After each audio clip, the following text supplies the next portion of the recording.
పూరి జగన్నాథుని రథయాత్ర ప్రతి వ్యక్తి తన జీవితంలో ఒక్కసారి అయినా చూడవలసిన యాత్ర. ఈరోజు ఏలూరు ఆర్ఆర్పేట వెంకటేశ్వర స్వామి గుడి నుంచి ఈ యాత్ర ప్రారంభమైంది.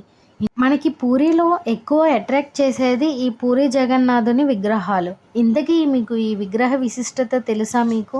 ఇంద్రదుమ్న అనే రాజు విగ్రహాలు చెక్కించాలని చూస్తారు. అప్పుడు విష్ణువు ఒక రుద్ర బ్రాహ్మణ రూపంలో వచ్చి అవి చెక్కుతాను అంటారు.